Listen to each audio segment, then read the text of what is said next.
Сегодня мы начинаем очередное заседание группы оперативного реагирования. Как вы понимаете, название группы оперативного реагирования соответствует той деятельности, которую выполняет эта группа. Это оперативное реагирование на поступающие отзывы, предложения от слушателей курсов повышения квалификации. В течение учебной недели такие отзывы и предложения не поступали. Может быть, в ходе данного заседания мы услышим от вас какие-либо предложения, отзывы или какие-то вопросы, на которые вы хотите услышать ответ. Слушатели курсов являются основными потребителями образовательных услуг, которые предоставляет Институт повышения квалификации. Поэтому группа оперативного реагирования включает в свой состав как сотрудников института, так и слушателей курсов повышения квалификации. Пожалуйста, вам слово. Өзім есім Амангелді Құсайынұлы болады. Осы сіздерге дәріс алуға келіп едім. Мінекей көптеген дүниені алып жатырық. Сіздерге біріншіден алғысым, көптеген рахмет айтамын. Осы өрлеудің басшысына көп рахмет. Біздерге мына осы Дариға Оразаевна өзін-өзі тану пәнінен дәріс өткізіп жатыр. Өте өзіме жақсы ұнады. Білмегенімді көп арттырып, өзіме сол бойыма сіңдіріп жатырмын. Өзін-өзі тану деген пән, өздеріңіз білесіздер. Бұл адам құндылығы, адамгершіліктік, адамның қандай болуы балаларға өте жеткізе білу керек. Ойымызды рухани жаңғыру деп жатырмыз. Сол рухани жаңғыру әрмен қарай жаңғырту. Білім алып жатқаныма көп қуаныштымын.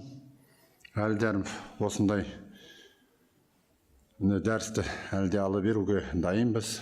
Сіздердің ұстаздарыңызға көп рахмет. Осы дәріске мен қуаныштымын алып отырғаныма. Сәлеметсіздер ме? Менің аты жөнім Шытбаева Анар Қайырбек қызы. Мен осы Петропавл қаласындағы БС гимназиясының бастауыш сынып мұғалімі боламын. Қазіргі таңда өрлеу біліктілікті арттыру институтында өзін-өзі тіпті тану пәндерінің ғылыми әдістемелік негіздері курсынан өтіп жатырмын. Осы курс жайында айтып өтетін болсам, жалпы бұл өзін-өзі тану пәнін бастауыш сынып мұғалім болғандықтан біз өзіміз өткізіп жатырмыз. Ал бастауыш сынып балалардың психологиясы ол өте ерекше. Міне осы жағынан балалармен қалай жұмыс істеу керек? Бұл пәннің, яғни әр пәнде де осы өзін-өзі тану пәнінің қажеттілігін сезіндік осы курс барысында. Әр пәнде бұл өзін-өзі тану пәнінің балаларды дамытуда жалпы адамзаттылық құндылықтарына мән беру керек екендігін ұғына түстік. Және де курстағы біздің бірге оқып жатқан әріптестердің барлығының көңіл күйлеріне айта кететін болсақ, міне осы кісілердің көңіл күйлеріне де қарап, осы курстың тағы да бір жақ қырымыздан бізді аша түскенін көріп жатырмыз.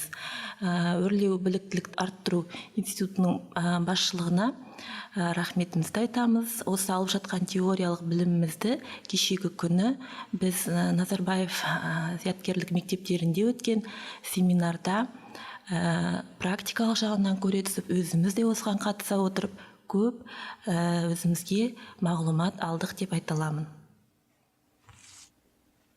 Здравствуйте, меня зовут Макиш Ксения Викторовна. Я являюсь слушателем краткосрочных договорных курсов по предмету самопознания, представляю КГУ Крещенская средняя школа района Шалакына.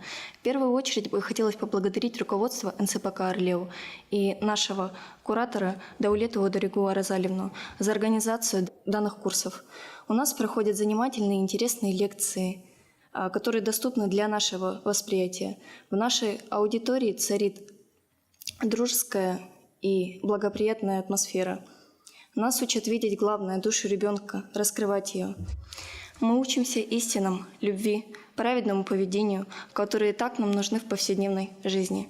Данные курсы позволяют получать огромный заряд энергии. Мы смотрим на жизнь по-новому, а также по-новому глядим на этот предмет. Также хотелось бы поблагодарить за представленную возможность посетить семинар на базе НИШ. Я думаю, по окончанию курсов мы все будем работать с огоньком. Меня зовут Рохлова Лариса Анатольевна, я работаю в средней школе номер 7. Находясь на курсах, я бы выразила большую благодарность тем учителям, тем преподавателям, которые были с нами все эти 5 дней. Я хотела бы лично сказать большую благодарность именно директору образовательного центра «Орлео» Алме Жакеновне за проведенные, можно сказать, живые общения, диспуты с нами, музыкантами, которые дают полную, можно сказать, программу обновленной системы образования. Также многим преподавателям именно Жунусовой Айгуле Зикеновне, куратору нашей группы, Казарезовой Наталье Даниловне, которые были с нами именно все эти дни, проводили творческие беседы, которые необходимы для нас, педагогов, которые работают именно в этой системе. Некоторые подходы, новаторские приемы и методы формы работы необходимы в обновленной системе образования. И я считаю, что именно эти курсы полезны для нас, всех учителей, музыкальных руководителей и учителей музыки. Я бы хотела сказать, обновленная система образования всех преподавателей требует постоянного своего какого-то личного, но именно компетентного подхода на уроках. А именно это повышение квалификации как педагога-новатора, педагога-исследователя, педагога-мастера. Поэтому курсы повышения квалификации учителей необходимы по обновленной системе.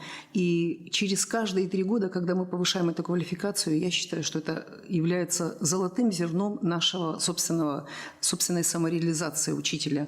Я хотела бы в дополнение сказать, что курсы повышения квалификации в обновленной системе как учителей музыки необходимо, конечно, чаще проводить. Последние курсы для учителей музыки проходили по обновленной программе в 2016 году. А вот, допустим, в прошлом учебном году таких курсов вообще не проводилось. И я бы хотела выйти с предложением, чтобы в рамках обновленной программы прочитали бы нам курсы для учителей музыки. Уважаемые коллеги, спасибо за положительные отзывы, которые мы услышали сегодня от вашего имени касательно наших сотрудников, преподавателей, тренеров курсов, касательно самого содержания курсов. Конечно же, прозвучали предложения, мы в своей деятельности учтем, но есть объективные причины на то, чтобы, скажем, те предложения, которые вы вносите, претворять в жизнь. Но насчет того, что эти курсы должны быть почаще, чем раз в 3 года, хотелось бы сказать, что законом об образовании предусмотрено не реже 1 раза в 5 лет повышать квалификацию. То есть право учителя 1 раз он будет проходить в 5 лет или 5 раз он будет проходить 5 лет, это право выбора самого учителя. Поэтому внимательнее нужно, наверное, обращать внимание на нормативные документы, где эти моменты прописаны. Возможно, с принятием нового закона о статусе педагога еще какие-то внесены будут изменения по частоте прохождения указанных курсов. Но, тем не менее, спасибо за ваши отзывы положительные. Коллектив всегда работает на качество, по крайней мере, стремится работать на качество. И, пожалуйста, всю информацию, которую вы можете получить относительно курсов, семинаров, проводимых нашим институтом, вы можете увидеть на наших официальных интернет-ресурсах. Обращайтесь. Я думаю, те знания, которые вы получили, будучи на этих курсах, вы с успехом примените на практике своей учебной деятельности. Успехов вам!